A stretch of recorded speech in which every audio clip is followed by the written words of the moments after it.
G'day ladies and gents, and welcome back to Cold Waters with Mags, and welcome back to the 1968 campaign where we have just been caught off the Norwegian coast. Now, we're not actually hunting this time. I was in the process of transferring down into, well, a more southern part of the North Sea. As strange as that does sound to say, we're heading down towards Oslo because that is the point where a suspected group of Soviet submarines were going to drop off commandos, and on the way we have been intercepted by this group. Now, we did confirm it was a submarine group. I have no idea if this is the actual group that we were looking for.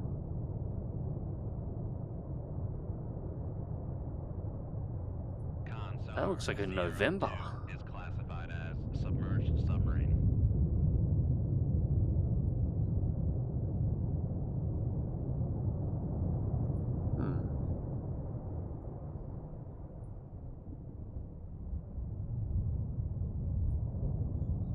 Con, helm, steady course. It's a hard call, but that almost looks like a pair of Novembers. Let's just run back through the log again. We've sort of lost Sierra 1 a little bit there.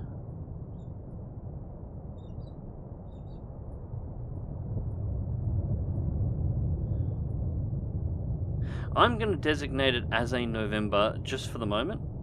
As much as we've lost a little bit of its signal, it's gone quiet. But that was the best guess that we had. It's interesting. 160, semi-noisy. 65. Okay. Anyways, yeah, we were heading south to set up an ambush for a pair of submarines, which I don't think this is them. Unless I've done a massive misidentifier here, it's rare for Novembers to be dropping off troops. It's generally smaller diesels, so, you know, Juliets and the like, you know, Foxtrots. So I think we've been intercepted by just a standard patrol. Now they're heading in our direction. Both are showing movement in this direction. We're at 46%. Strong duct, moderate layer, and it's above it at the moment. So it's heading in our direction. We're sitting at about 600 feet, which is good. I actually want to be down here. We might actually change depth. 198. Let's go to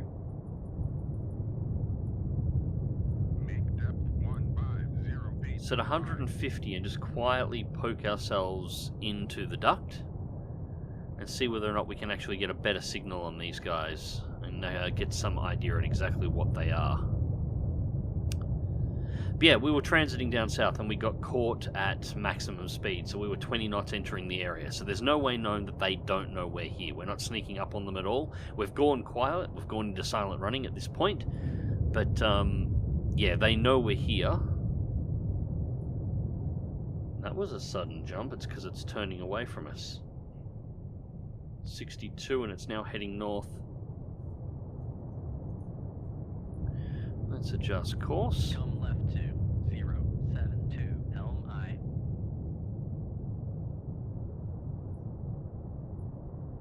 Confirm signature. That is, yeah, I'm almost positive that is a November.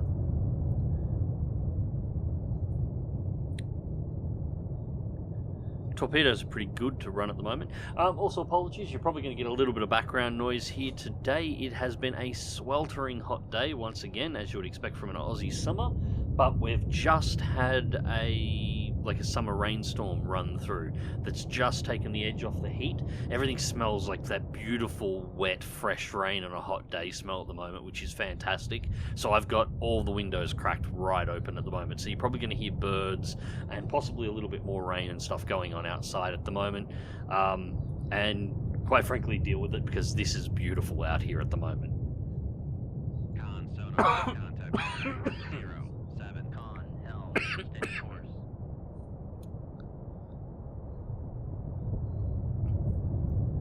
And there we go. We're at 87. I'm pretty sure that is a confirm. There it is. So we have a November down here. What are you doing? What about your... We have a Sierra 3. I didn't see that pop up.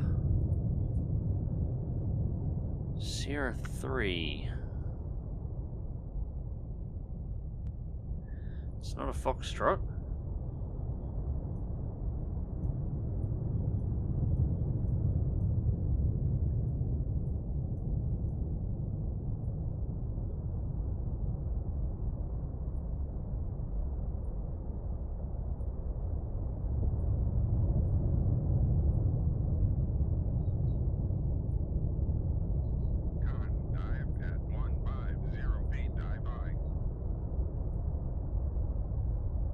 I don't think that's a submarine.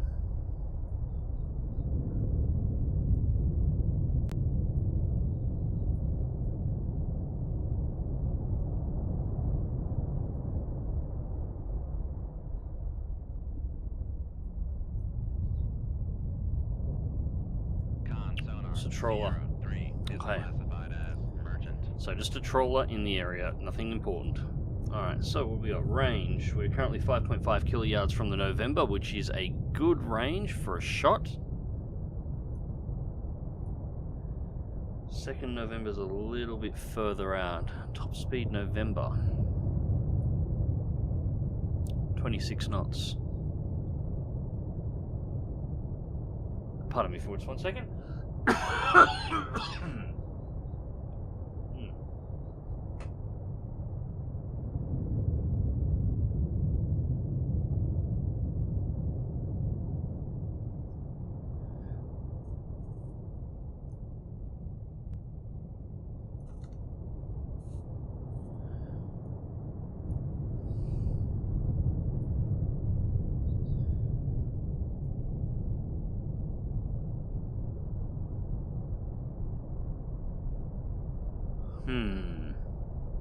To take the shot now, or to wait till we got confirmation on the second submarine? Well, I reckon...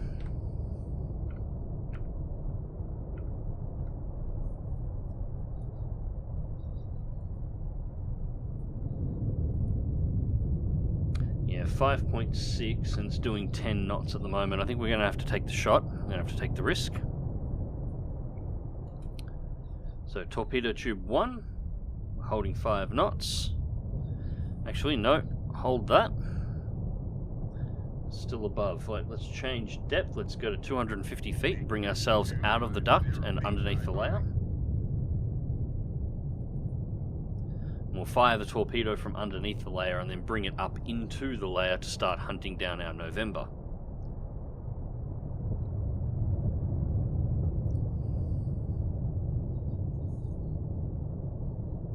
200.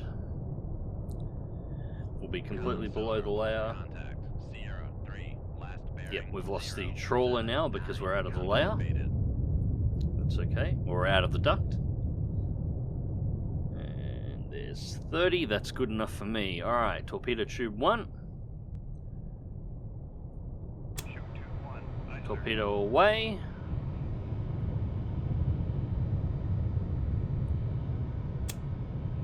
Alright, just turning it slightly off course here.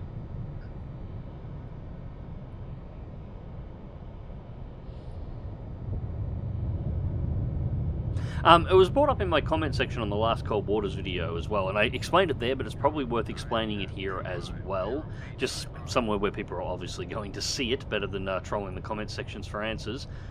Yes, I am fully aware after the years that I've been playing this game that there are shortcut keys to do most of what I have been doing. The thing is, I don't tend to use them.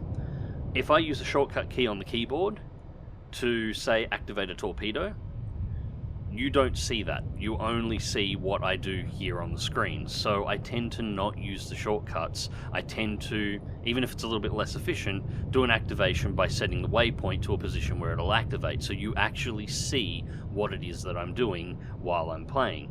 It's the same reason for why I still click flick switches in the cockpit in DCS.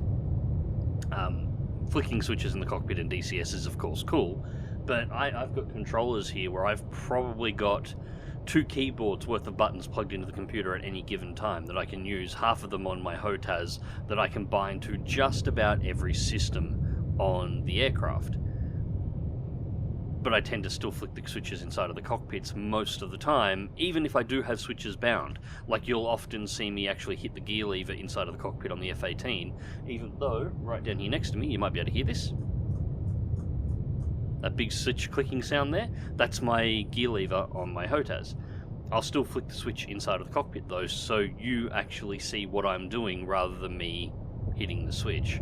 Sometimes I won't, sometimes I'll just go into absent-minded mode, but I generally try and use what I can from within the cockpit, just to keep the visual connection with what people are seeing, because you can't see anything that I'm doing that isn't on screen. I mean, I could go around setting something up. I'd probably have to look into getting a couple of cameras for it, but I could potentially set cameras up aiming at my controls. I know Dead Meat, who some of you will know from my flight sim videos, he, when he live streams, generally has a camera pointed at his feet and a camera pointed at the rest of his controllers, so you can see what he's doing on screen, which he generally flies in VR, and then you can see him working the rudder pedals and see him working the controls at the same time. I could look at setting up something like that, but I'd need cameras and the rest for it. But anyways, besides the point, this is why I do stuff just using switches and using the shortcuts over here to change depth and the rest. I mean, there's keys right in front of me that I could use to do all of that.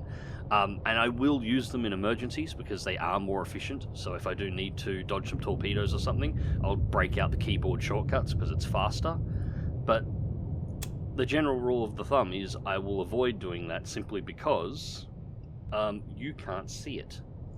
And I want you to be able to see what I'm doing in my videos wherever possible.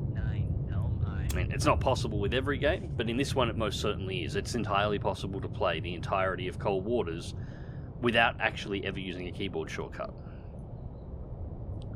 I wouldn't like to torpedo beat to do torpedo beats using the navigation plot system, but like, you could. It is something you could do.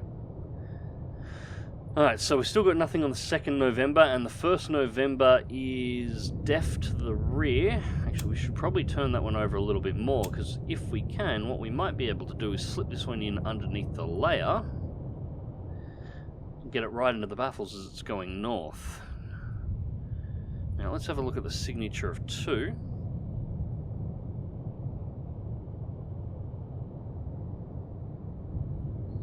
Yeah, that is perfectly lined up for a November. So this is a pair of Novembers. This, I don't think, is my objective. I think this is just a patrol.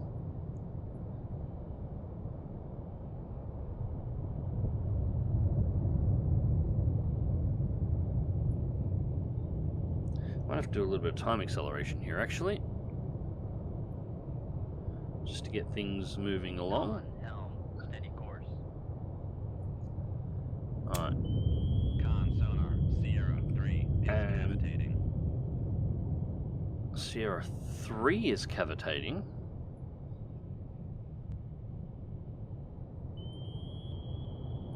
Right, November is pinging. I'm going to change direction on the permit here because when this torpedo goes live, which I'm going to actually bring it live now, it's probably going to gain the attention of that November as well. And there's going to be a crossfire of torpedoes. Come right to That's... but it's going to count... Alright, let's turn this way after all. We're going to...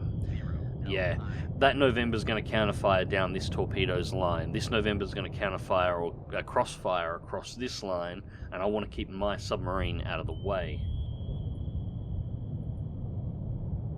So 5-8.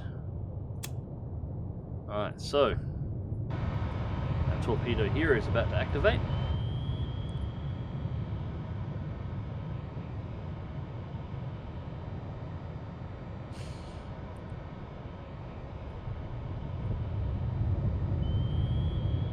And there we go.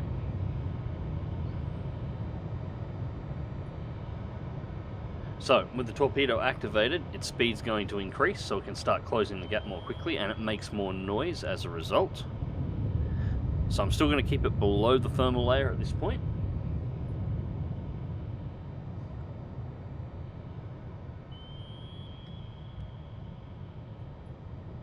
The November here is accelerating out to 26 knots, so I think it's aware that something's going on. Seconds still only reporting 10 knots.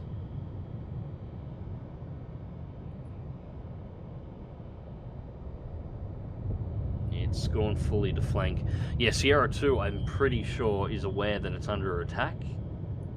Or at least aware that it's gotten itself into a bad situation. We're going to need a little bit of time acceleration here just to close in.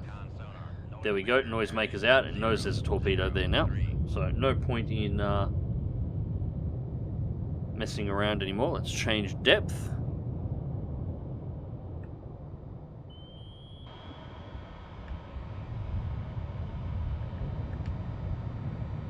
Bring the depth up.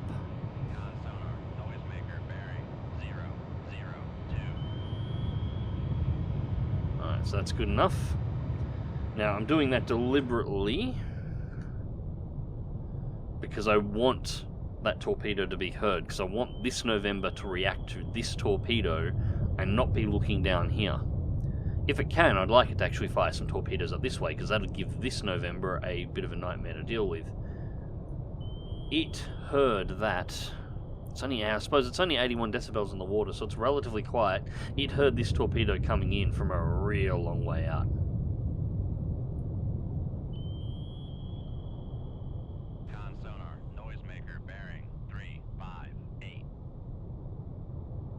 So, time acceleration off, and the November has basically driven directly in front, and it looks like it was sort of egging around to try and get back to us. At this range, signature, -28, -24, yeah, 26 knots, it's not picking us up on active. It has no idea that we're actually, it may have known we're here from before. But it's not hearing us now. Not at 5 knots.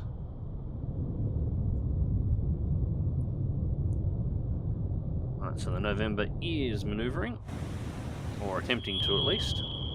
And we've lost it there.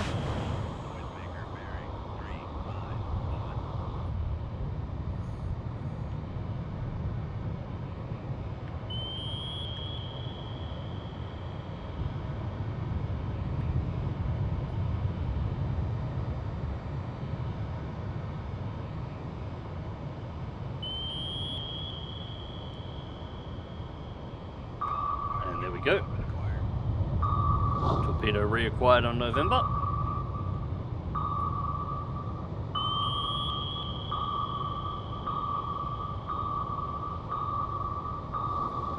Now one should be sufficient, I would think. Noisemaker out, but we're too close.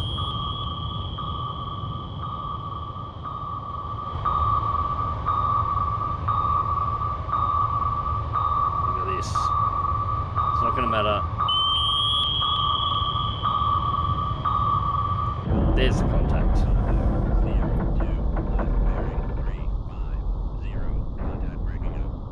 Alright, so that is one of the Novembers down. Never got a shot off. I don't think it ever actually located us. I really don't think it did.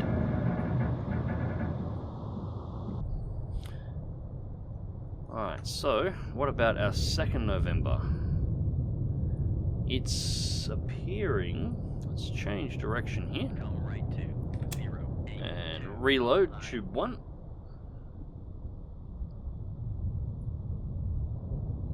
Let's just do a bit of time acceleration here and see exactly what it's up to. Okay, so it is going to be heading. It is much closer than we thought. Much closer than we thought. 2.3 kiloyards out, and it just went active. Current speed is 10, 913. Yep, it can see us. It can see us. Shit. Of course we lost the wire. Alright. Tube out. And we're going to go active.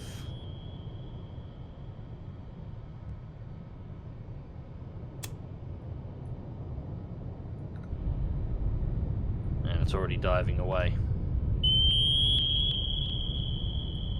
Yeah, we have to change. Second torpedo is away.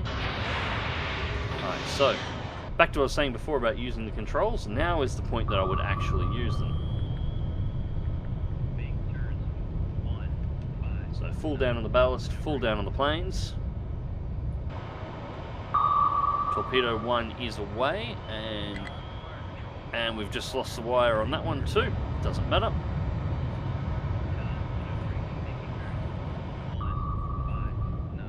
Whoa.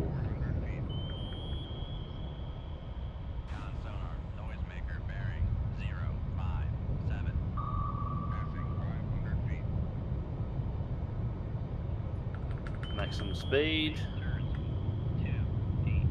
Now I might have done this a little bit too late. I actually should have checked torpedo depth first. They're active, and countermeasure deployed.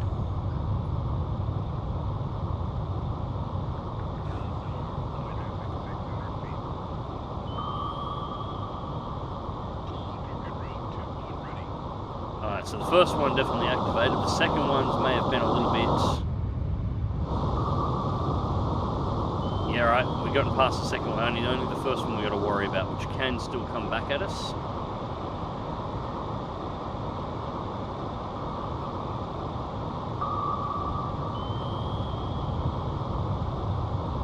Alright, going to drop us to silent here.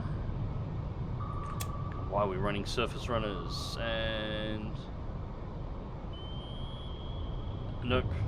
Blue ballast.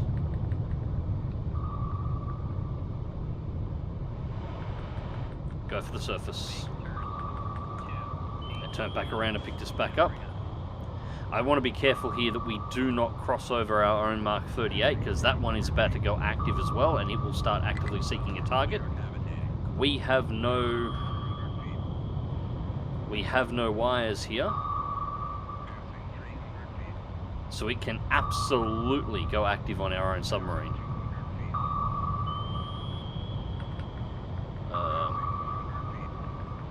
No, we're gonna...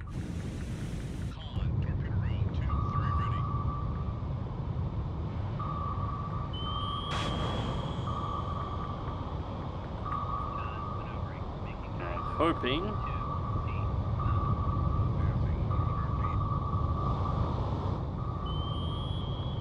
Cool.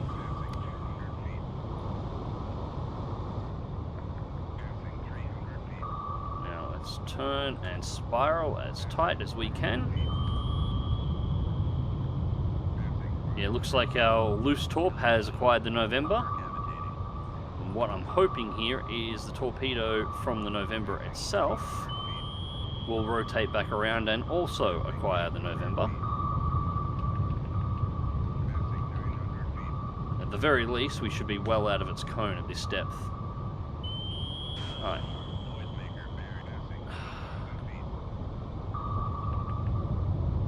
Alright, so 1,000 feet, and we should be out of the cone of our own 38s too at this depth as well, so...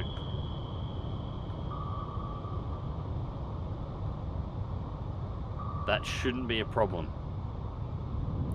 So, that's on the surface, that's on the surface, that's on the surface. We're 1,000 feet down. Oh, shit, I didn't mean to actually drop a countermeasure there.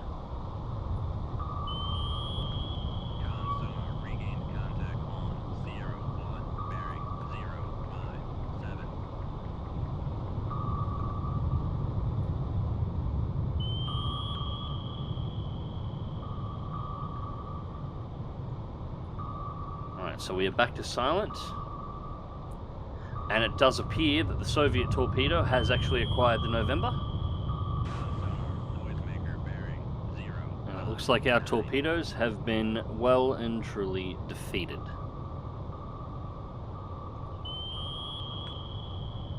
But from here...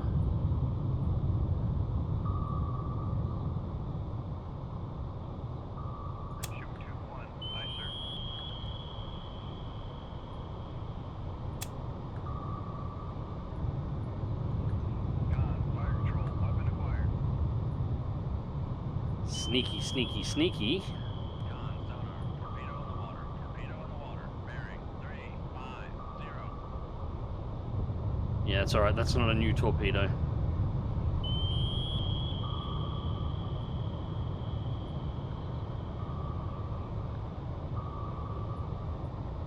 Oh, that's concerning. Noisemaker bearing 087.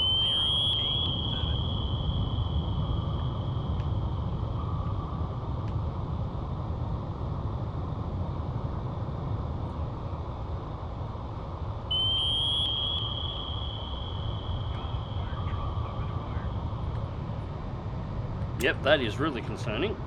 Wing turn 289. Oh, that is close. That is one of our own Mark 38s that is two of our Mark 38s that have managed to acquire us at an ultra deep depth. So now we're dodging our own torpedoes.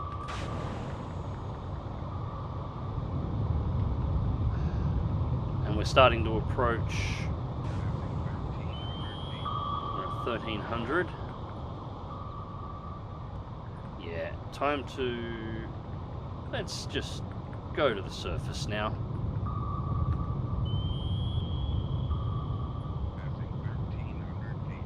And it looks like the November has managed to dodge yet another Mark 37.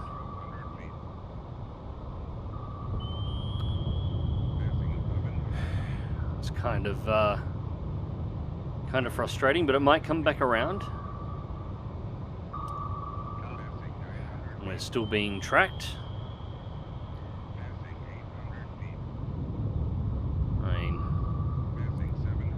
It does get a little annoying how inconsistent this is. I mean, like, look at these two torpedoes here. I mean, just look at them. Look at what we're having to do to try and evade them, and yet the AI can just drop a couple of noisemakers and do a bit of a circle, and the torpedoes will get confused and sail off and do their own thing.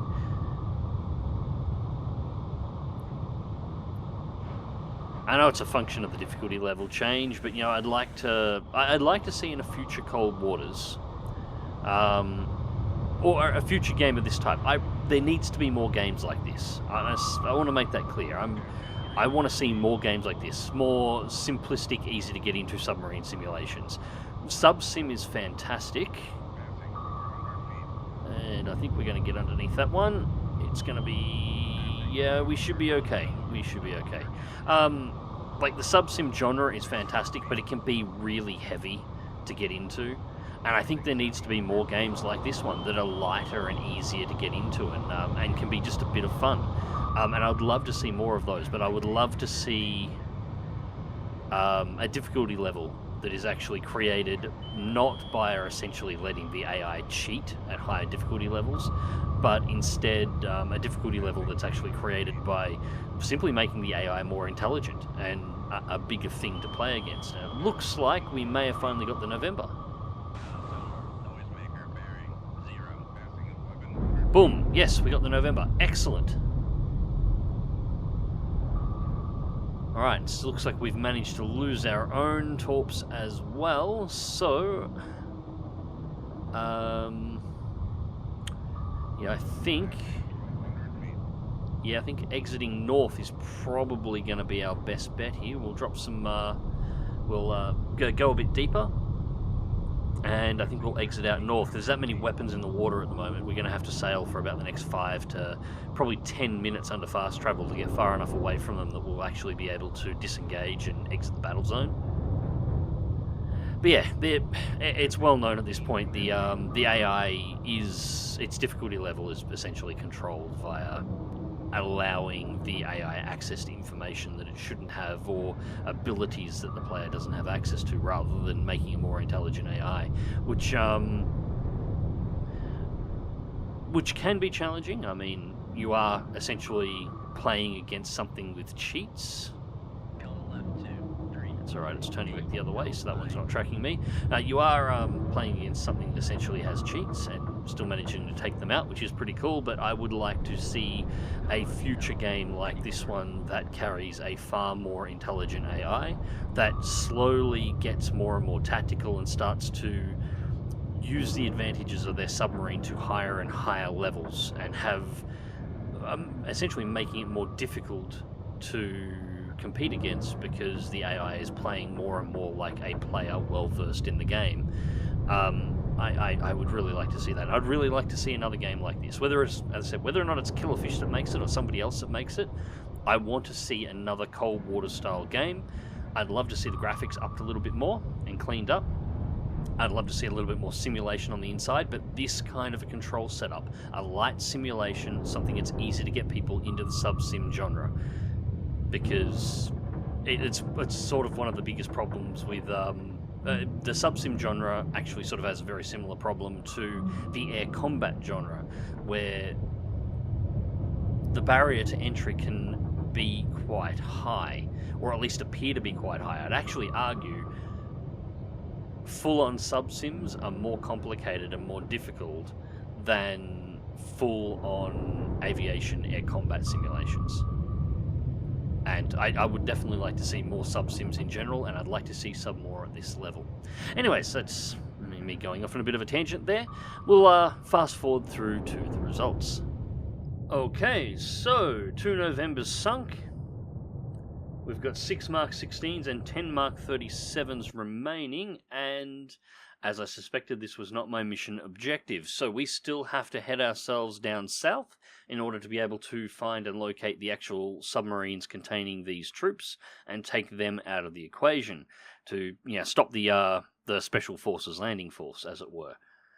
So this has been nothing but a delay. But still, 2 Novembers in the bag isn't bad. Anyways, ladies and gents, I hope you enjoyed the video, and thank you very much for watching. Cold Waters will be returning to the channel very soon. Probably a few episodes a week over the next couple, if all goes to plan, because I do want to bring the 1968 campaign to a final close. Anyways, guys, until then, remember to click that like button if you did, share and subscribe if you want to see more, and as always, take care.